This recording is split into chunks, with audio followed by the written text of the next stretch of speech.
Hi boys and girls, I'm Miss Lydia from the Boston Library. Happy Monday. Thank you for joining me for story time. Today we are going to talk about Arctic animals. Our first book is called The Very Bouncy Bear by Jack Tickle. Lots of snowy creatures are hiding in this book, waiting to pop out at you. So come and take a look. Polar bear. Polar bear loves bouncing. She plays the whole day through. She crouches down, then leaps up high and shouts, "Peekaboo!" Watch her hide and jump up. Here she comes. Peekaboo! Moose. Moose is a huge and hairy creature. He lives where it's chilly, but with his frilly antlers, he looks rather silly.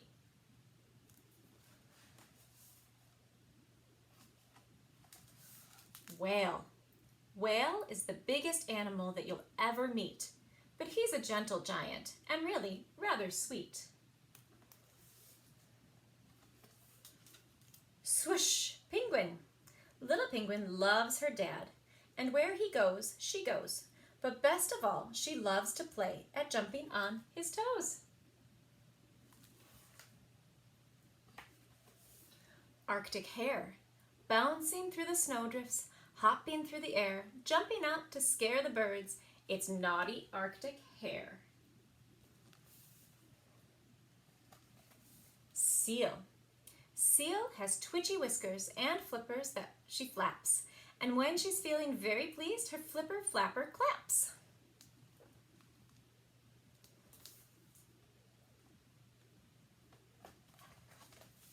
Wolf. Beware, the night is drawing in, and Wolf is on the prowl. He's long and lean and very mean, and likes a good night howl. Howl! Here's our last one. The snowy owl. Someone's hooting noisily from high up in the sky. The little mice jump up and see the snowy owl fly by. The animals spend happy hours playing in the snow, but now the night has fallen and it's time for them to go. Our next story is called Polar Opposites by Eric Brooks. Alex is a big polar bear. Zinna is a tiny penguin. Alex and Zinna are polar opposites. They live on opposite sides of the world. Alex lives in the Arctic. Zinna lives in the Antarctic, down at the bottom. Alex is mostly white with some black. Zinna is mostly black with some white. Alex is shaggy. Zinna is smooth. Polar opposites are different in so many ways. Look, Alex has a cell phone, or Zinna has an old style phone. Alex is on the computer, and Zinna's reading a map. What other things do you see that they're doing differently?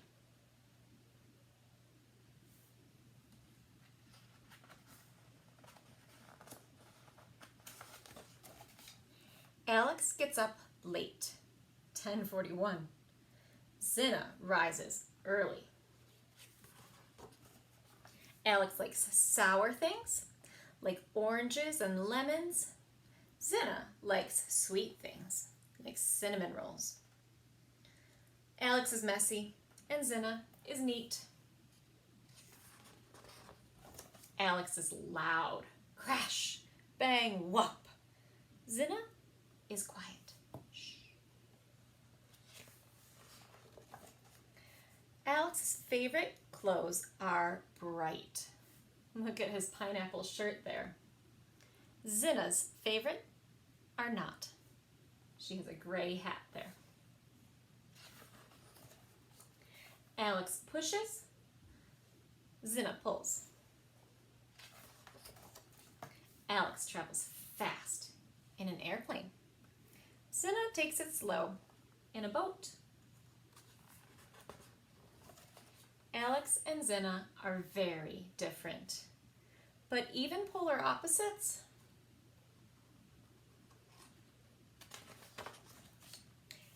always meet in the middle. Here they are in the Galapagos Islands.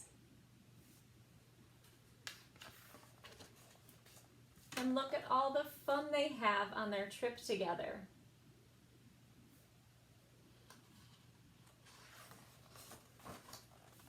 See you next year. And then they head back home. Our next book is called What's in the Egg, Little Pip? By Karma Wilson and Jane Chapman. Little Pip stared at the egg. The large white oval rested on Mama's feet, just under her soft, warm belly. Pip used to sleep there, but there was no room for her now, not since the egg. Mama and Papa asked, "What do you think, Little Pip?" Pip shrugged. She wasn't sure. Mama and Papa had talked about the egg for a long time. Yesterday morning, they had woken Pip and said, "The egg is finally here, Little Pip." And they showed her the egg, and they sang a song. The egg, the lovely egg, a wonderful, glorious sight. A sister or a brother for sweet little Pip will soon make our family just right. Little Pip frowned. The egg didn't look like much. "Our family is just right," said Pip. "That old egg can't make it better." Mama nuzzled Pip and said, "Just wait, you may be surprised. And now, Papa, it's time for you to take over." Mama carefully nudged the egg and tucked it on Papa's feet. Then Papa nestled down onto the egg. "Where are you going, Mama?" Pip asked. "I need to go fish to bring food for you," Mama said. "But somebody must always be with the egg to keep it warm. So Papa will watch the egg while I fish, and I will watch the egg when Papa fishes." "Can I go with you?" Pip pleaded. Mama smiled and shook her head. "You stay and help Papa keep the egg warm and safe. We must be ready for any storms. We don't want the egg to get cold. We'll need you." Pip sighed. "I'm too little to help. I'm still your baby." Mama shook her head. "You have grown up so much, Little Pip. You're big enough to help Papa. You're big enough to help me. You're even big enough to help the egg. Remember that. But don't worry, you will always be our baby." Pip wasn't so sure. As she watched her Mama waddle away, a tear slipped down her cheek. Now it was just her and Papa. Oh, and the egg. Later that day, Pip chirped, "Papa, let's slide on the ice." Papa shook his head. "I can't leave the egg, Little Pip." Pip frowned. "Not even for a minute? Not even for a second? But isn't it boring?" "A little," said Papa. "Then why do you do it?" Pip asked. Papa smiled. "That's what families do, Little Pip. I did the same for you when you were just an egg." Pip couldn't imagine that she was ever just an egg. Why had Mama and Papa even wanted the egg? I should be enough, thought Pip. And she wandered off to think as she slumped along, and she sang, the egg, it's all the egg. Nobody cares about me. I liked it best before the egg, back when our family was 3. Pip felt so all alone that she decided to look for her best friend, Mary. "You want to go slide?" she asked. "I guess," said Mary. She didn't seem her usual cheerful self. "Does your family have an egg too?" asked Pip. Mary nodded and stomped her foot. "I don't see what the fuss is all about. It just sits there and does nothing." "I know," said Pip, "but it's all Mama and Papa ever talk about or think about anymore. I want to forget about the egg. Let's slide." And so they did. Whoosh! Down the hill they go, and they didn't think about the eggs again. But suddenly, the sun disappeared behind a thick black cloud. "A storm!" squealed Pip. "We must hurry." "Let's go." "We're too little," said Mary. "We can't." Pip ruffled her feathers and puffed out her chest. "Mama said I'm big enough to help the egg, and so are you. We have to go help. Now run!" And they raced the cloud all the way home. Just as they reached the camp, frozen sleet started to fall in cold, stinging drops. Pip snuggled tight against her Papa, helping to shield the egg. There they huddled, and there they waited. It looks cold, doesn't it? And waited, and waited. Finally, Mama returned. Pip's tummy growled. She was glad to eat the fish Mama had brought back for them. But then Papa had to go fishing. Storms came and went, and the egg always had to be kept warm. Pip, Mama, and Papa huddled around the egg for many weeks. Sometimes Mama left to fish, sometimes Papa. But Pip always stayed with the egg. Then, one bright, sunny day, while Mama was away fishing, chip, chip, crack. The egg is broken, Papa, Pip cried, and buried her head into Papa's chest. All that work for nothing. Crack. What's happening? Pip gasped. The egg was gone. In its place sat a beautiful penguin chick. It's a chick, Papa. Little Pip, meet your brother.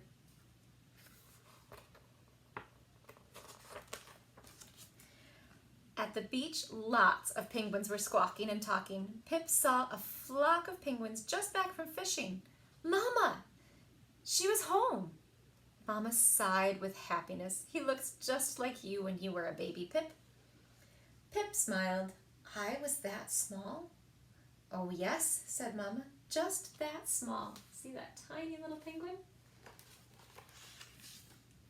Pip looked at her new brother and she sang, Welcome, chick, you lovely chick, what a wonderful, glorious sight.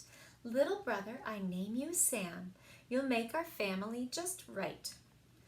Little Pip looked around and saw all the penguin families snuggling new chicks in their pebbly nests. Pip waved to Mary, and Mary waved back, a huge smile on her face. Pip smiled too. Everything felt just right. Our last story for the day is called The Snow Bear by Miriam Moss, illustrated by Maggie Neen.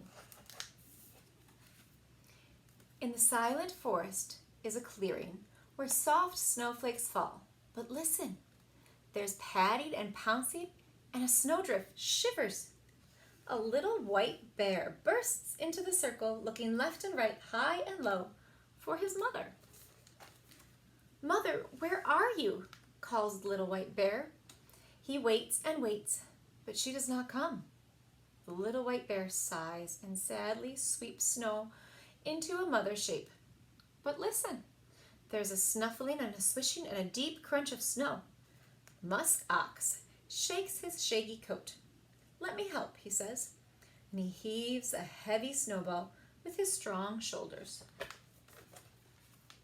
There's a stirring and whirring and soft snow landing. Snow Goose smooths her fine feathers. Let me help, she says, and she pats the snow flat with her wide webbed feet. There's a splintering and splashing coming from the icy lake. Moose nuzzles with his velvet muzzle. Let me help, he says, and he shovels the snow with his sweeping antlers. There's skidding and sliding and the sound of claws on ice. Fox twitches his whiskers. Let me help, she says, and she marks out the feet with her quick curved claws. There's panting and pawing and hopping and stomping, 2 long ears flopping, and lots of tail wagging. Let us help, says Wolf and Hare, brushing fur and face with neat tails and paws. Bear, Hare, Wolf, Snow Goose, and Moose, Musk, Ox, and Fox finish the Snow Bear just as the sun sets and the world is washed gold. But listen, from the forest their mothers call, all except for the little white bears. Goodbye then, he says sadly, as they disappear into the dusk. Darkness settles over the clearing. The little white bear snuggles between the paws of his snow mother, wishing it were already morning. As he sleeps, warm winds blow from the south and soften the snow. Slowly, slowly, the snow bear melts into the forest's green. But listen, as dawn breaks, Who comes sniffling and searching through the trees? Who do you think it is? It's his mother. In the spring green clearing, a new day begins. A familiar smell awakens the little white bear. It's you, he murmurs, snuggling closer to his mother's fur. I knew you would find me. And that's the end. I hope you enjoyed today's stories and have a wonderful week.